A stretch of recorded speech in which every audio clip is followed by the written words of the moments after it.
Magandang gabi po mga katita, mga idol. Kain po tayo. Bali, ito po ang hapunan ko ngayon. Tinapay na may itlog, bologna, tsaka vegetable. Ayan. Hindi na po ako magkakanin kasi parang pakiramdam ko po tumataba na naman ako. Sarap po kasi kumain. Sa totoo lang. Tapos, ito po, hot milk. Mainit na gatas po ang iniinom ko kapag gabi para po mas madali ako makatulog. Tara po, kain po tayo. Lalagyan ko po siya ng mayo para mas masarap po.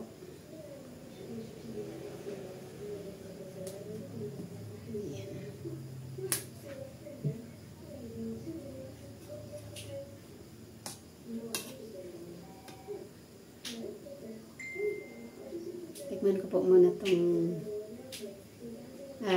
gulay na luto po ng mister ko.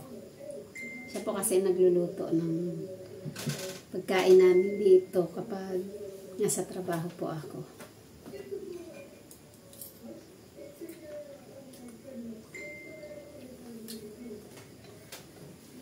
Okay naman po.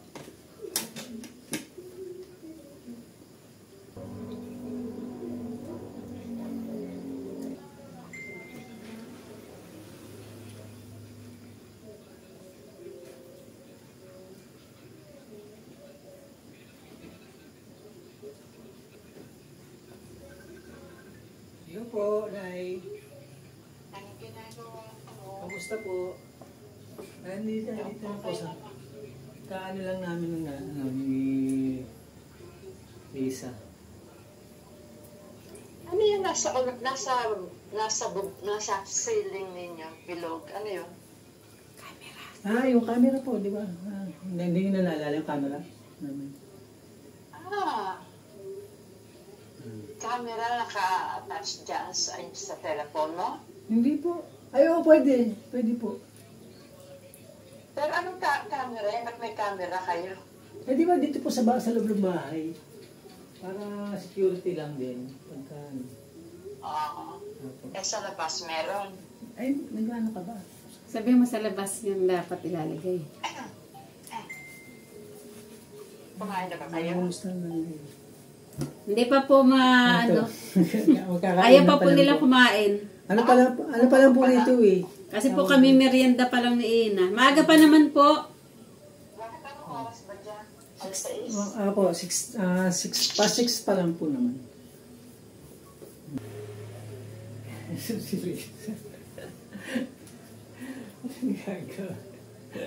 Kumakain. Kain tayo, ma. Ano kinakain mo? Tinapay po. Merienda po at saka hapunan. Pinagsabay na, nagda-diet.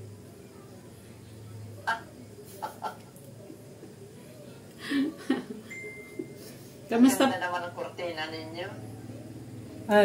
Bigay po ni Ate Joy. Ako na akong pasok ngayon. Kauwi Kauwi ko lang po. Sinundo po. Kamusta kayo dyan, ma? Ha? Kamusta po kayo dyan? Eto, ganun pa rin. Si Uncle po. Ay naku. Gusto ko na nga umuwi, hindi mo na ako makauwi. Ganun po talaga na. Siyempre, ganyan pa si Uncle. Gusto niyo mapuntahan ko kayo dyan. Tulungan ko kayo mag-alaga kay Uncle. Kung makakapunta lang dyan. Kung pwede nga lang, naku. Kinakain ko kasi sa umaga, araw-araw may kumakain ako ng itlog sa umaga, 2. Maganda nga daw po yun, ma. Oo, hindi totoo yun ako. Restaurant, hindi. Lalo na pag Basta nilaga. maganda, protein. Opo. Lagi po kami mga itlog dito. Tsaka oatmeal. Lagi po kami nabili itlog. Tray po pag nabili kami. Importante ang itlog. Mm. Sanayin niyo ang katawan niyo sa itlog. Opo, lagi po kami nakain na itlog. Ako, araw-araw yan ang aking almusal. 2 itlog at saka oatmeal. Hindi ako makain ng tinapay. Sige na. Usap na lang tayo ulit. Okay po, maingat po kayo dyan. Okay, bye. Kamusta po kay Ingat Uncle? kayo. Okay, love you. Okay, love you too po.